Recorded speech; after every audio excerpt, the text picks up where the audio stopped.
और 20 साल में 30 साल में इन नीतियों ने जीवन के, समाज के हर क्षेत्र को प्रभावित कर दिया।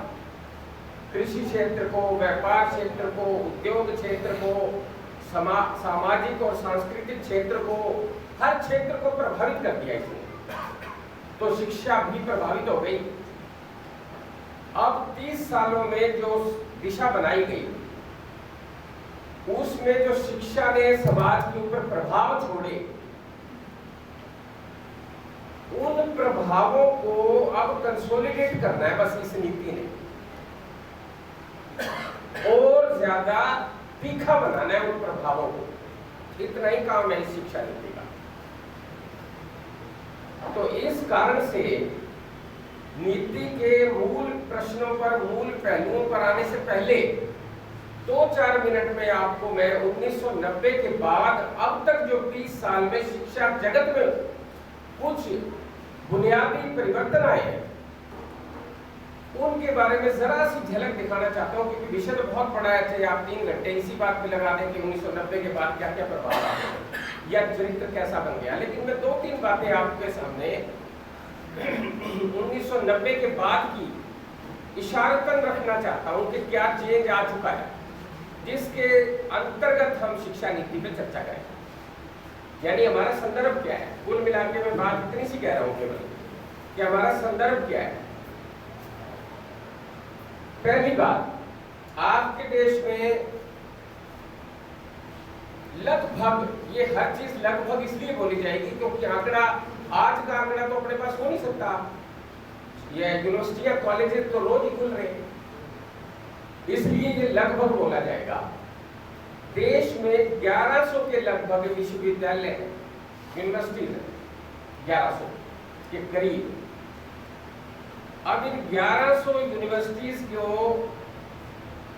आगे अगर और इसकी श्रेणी बनाए तो 361 जो यूनिवर्सिटीज हैं वो प्राइवेट सेक्टर की यूनिवर्सिटीज हैं, निजी क्षेत्र की यूनिवर्सिटीज हैं 361, और 125 जो यूनिवर्सिटीज हैं वो डीम्ड यूनिवर्सिटी उसको बोलते हैं, उसको यूनिवर्सिटी का दर्जा भी मिलना है, लेकिन है वो भी निजी। तो कुल मिला के 361 प्लस 125,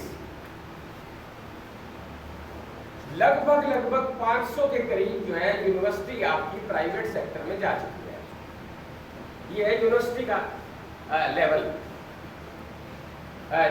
जिसमें लगभग 50% यूनिवर्सिटीज प्राइवेट है इस समय आपके देश में।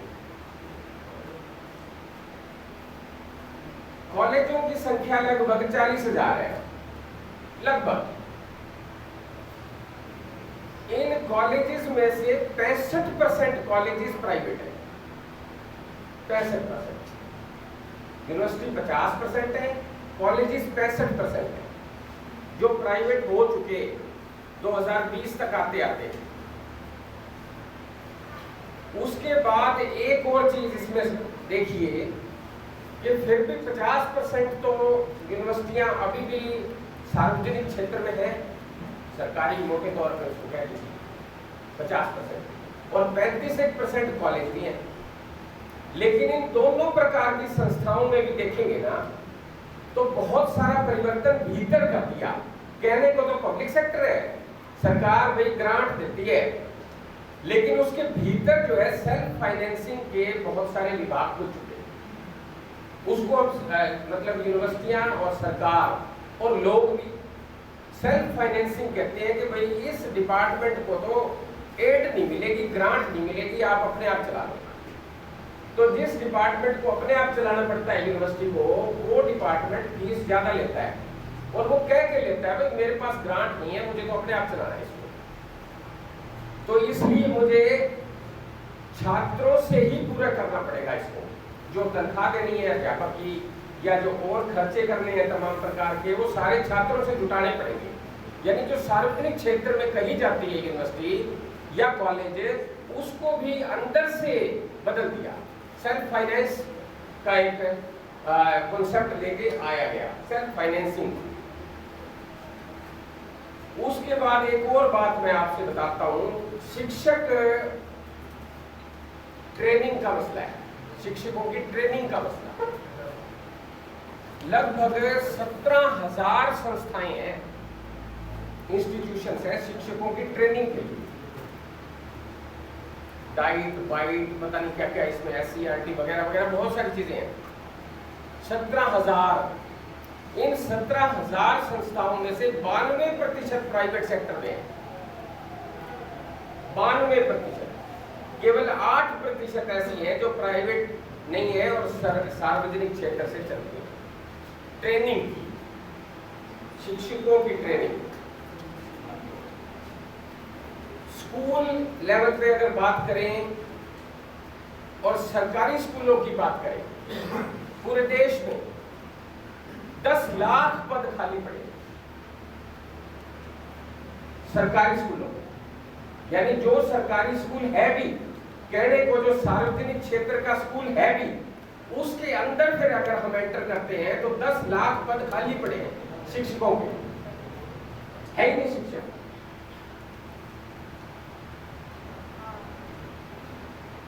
अब एक अगली बात मैं आपको बताता हूं, 2015 का आंकड़ा है और नई शिक्षा नीति में लिख रखा है, दर्ज किया गया नई शिक्षा नीति में कि 6 साल से लेकर 18 साल की उम्र तक के जो बच्चे हैं, 6.2 करोड़ बच्चे, ये नीति के डॉक्यूमेंट में, दस्तावेज में लिख दिया है। तो इससे ज्यादा मामला, लेकिन अपन डॉक्यूमेंट की बात को एक बार के लिए बीच में ले लें, हवाला उसी का ले लें। 6.2 करोड़ बच्चे 6 से 18 साल के स्कूलों से बाहर है आज भी, और संख्या ये ज्यादा है। जैसे कि कोरोना की संख्या, मृतकों की संख्या को लेकर पूरी दुनिया में सवाल उठ रहे हैं और हम खड़े 56 इंची सामना कर रहे हैं झूठ से, ऐसा ही शिक्षा जगत का भी हाल है। 6.2 करोड़ तो मान लिया है, 10 करोड़ के करीब बुद्धिजीवी शिक्षाविद ये बताते हैं, ये बच्चे स्कूलों से बाहर है। डॉक्यूमेंट जो बोल रहा है मैंने उसका भी आंकड़ा आपको बता दिया। 2016-17 का आंकड़ा जो पॉलिसी के अंदर लिखा हुआ है डॉक्यूमेंट में, पॉलिसी के रेफरेंसेस अब शुरू हो गए हैं, इसमें देखिए आप क्या है, 28% से ज्यादा स्कूल ऐसे हैं जिन स्कूलों में छात्रों की संख्या 30 से कम है। सरकारी स्कूलों की बात कर रहा हूं, 28% ऐसे हैं। प्राथमिक स्कूल है, ये प्राइमरी स्कूल श्रेणीबद्ध करके समझना पड़ेगा।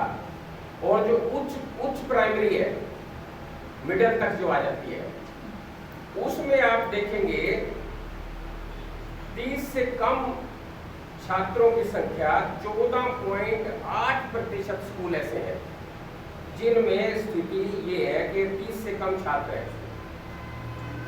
1 लाख, अगला आंकड़ा है, 1,19,303 स्कूल ऐसे हैं जिनमें टीचर ही एक है, सिंगल टीचर स्कूल। मैं ये क्यों बता रहा हूं? मैं ये कह रहा हूं कि ये शिक्षा नीति आगे इन्हीं स्कूलों के बारे में कुछ बात करती है, वो मैं बताने के लिए ये सारी बातें आगे जोड़ूंगा, तब ये पता चलेगा कि इसके प्रभाव क्या होने जा रहे हैं शिक्षा नीति। इसको बोलते हैं एकल विद्यालय। अब एक और बात, 2016-17 का आंकड़ा जो उसमें लिखा गया है पॉलिसी में, वो कह रही है कि एनरोलमेंट जो है, एनरोलमेंट यानी बच्चों के दाखिले एक बार के लिए 95% हो जाते हैं। टीचर यूनियंस से आपकी बात करें तो वो बताते हैं कि हाँ एक बार तो इतना हो जाता है, सरकार भी बताती है कि एक बार तो इतना हो जाता है, 95% दाखिला हो जाता है। ठीक बात है, ये सभी बता रहे हैं, ठीक बात है, लेकिन इसका बनता क्या है? 11-12 साल की उम्र जब होती है बच्चे की, 11-12 साल की, तो वो 5वीं क्लास से ऊपर 6वीं में आता है, तो ये जो संख्या रह जाती है वो 51.3% रह जाती है केवल, यानी 49% बच्चे ड्रॉप कर जाते हैं स्कूलों से।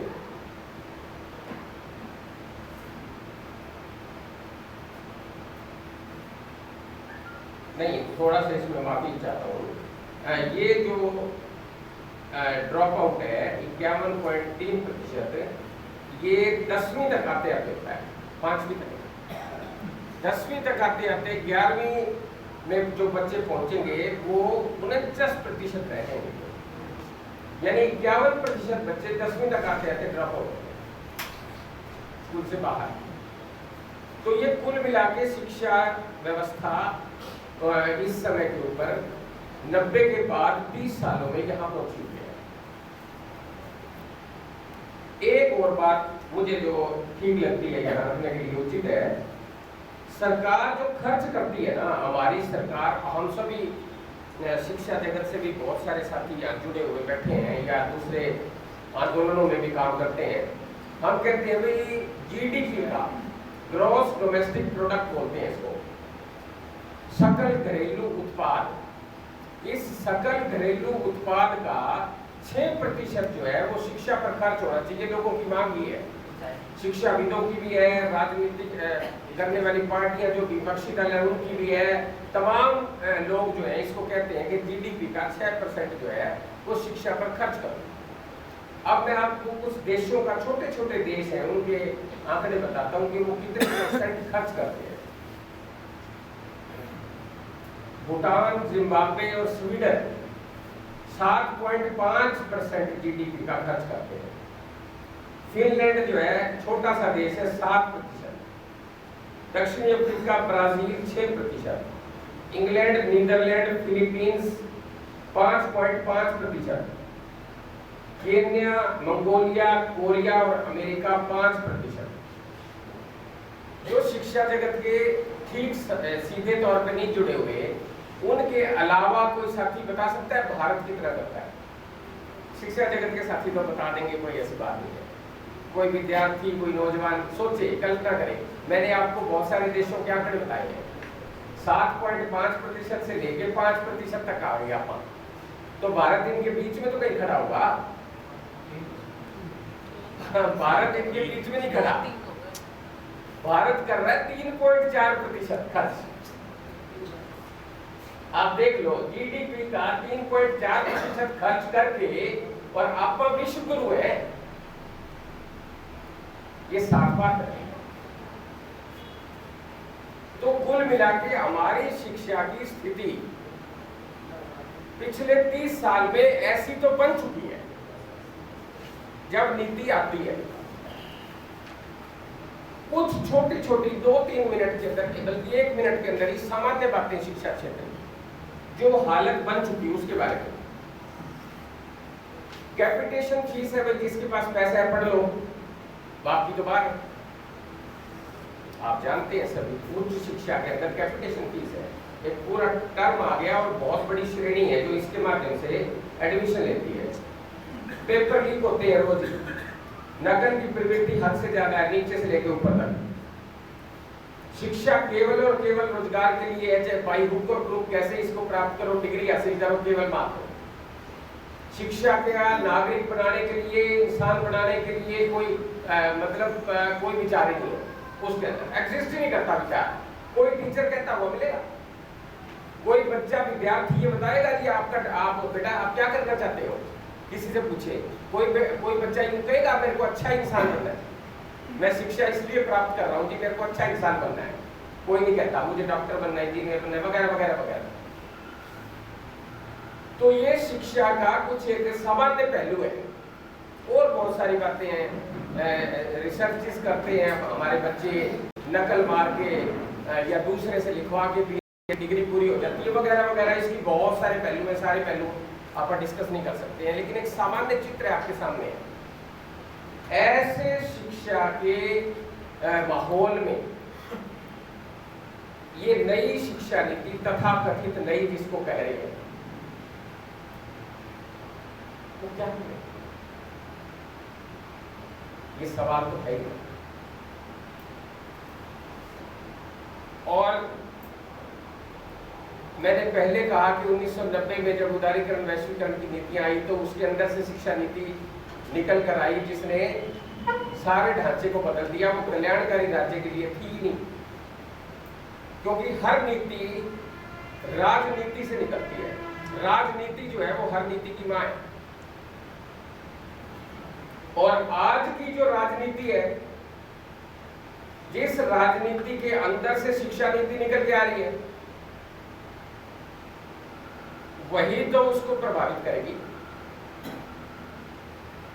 जब छोटी बच्ची है शिक्षा नीति तो उसकी राजनीति की तो वैसे ही प्रभाव लेके आएगी।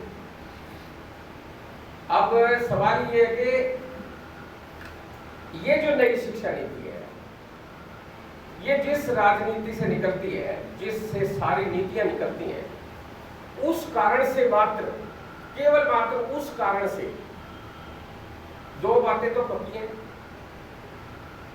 आज की राजनीति से निकलने वाली जो भी नीति है, चाहे वो उद्योग की है, चाहे वो रोजगार की है, चाहे वो विदेश नीति है, चाहे वो कोई भी नीति है, और चाहे वो शिक्षा नीति है, भाषा अलग अलग होगी हर सेक्टर की, लेकिन मूल बातें वही है। तो ये जो शिक्षा नीति जिसको हम नई कह रहे हैं, ये नई शिक्षा नीति दो पिलर्स पे खड़ी है, दो स्तंभों पे खड़ी है। और वो दो स्तंभ क्या है? एक तो बाजार की अर्थव्यवस्था। अब शिक्षा बिजनेस है, लिखा मतलब जो शिक्षाविदों के जो अब पॉलिसी में उनकी जो डॉक्यूमेंट्स आते हैं, अब शिक्षा जो है वो एक प्रोडक्ट है, उत्पाद है, और पूरी की पूरी शिक्षा व्यवस्था जो है वो पूरा बाजार है, मंडी है, और उसके अंदर बोली लगनी है और उससे उत्पाद पैदा होना है। इस प्रकार की अर्थव्यवस्था, बाजारी अर्थव्यवस्था बन चुकी है। एक नागरिक जो है वो ग्राहक है, केवल ग्राहक है। आज राज्य और नागरिक का रिश्ता नहीं है कि भाई आप कुछ मांग लो, राज्य की कोई आलोचना कर लो, राज्य से कोई अपेक्षा रख लो, अपने अधिकारों की मांग कर लो ना। आप केवल ग्राहक है। आपकी जेब